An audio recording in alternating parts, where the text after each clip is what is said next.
Thank you, Michael. A major difference, that's for sure. And 1 year ago, that same tornado that slammed into the New Iberia Medical Center actually began its trek by first touching down in the Southport subdivision that was nicknamed Ground Zero.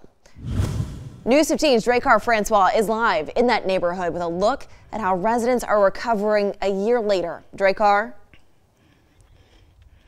Taylor, I'm standing here in the Southport subdivision here in New Iberia where the tornado came through and ripped through many of the homes, damaging a lot of them. And since then, neighbors tell me that they've been trying to pick up the pieces. To hear the warning that we had, and a friend of mine called me and he told me about it, and I was on the phone with my daughter, and I walked to my front door, and then within less than a minute, that's all you could hear was just noise. Johnny Dressel says moments later the tornado touched down near his home. He says once he heard the noise of the tornado's roar, he ran to his front door trying to protect anything he could. That's probably less than 30 seconds to a minute. I was holding my door and holding my wall, and the pressure was so intense inside the trailer to move a quarter of an inch was impossible.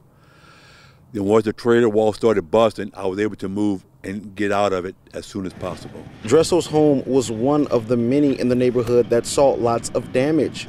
He says it took months and more than $50,000 in repairs for another home in his subdivision.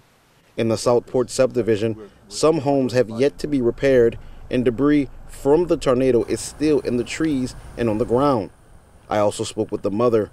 She says her son was home alone when the tornado hit.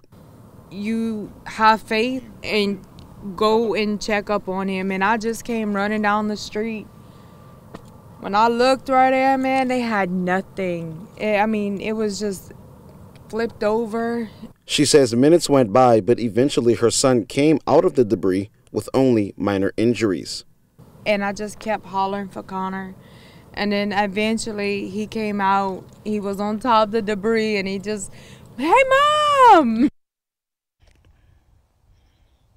Now, Stephanie also says it's been a struggle with her home, being that it still isn't repaired after a year that the tornado hit. But she says she hopes to move back into her home in the new year.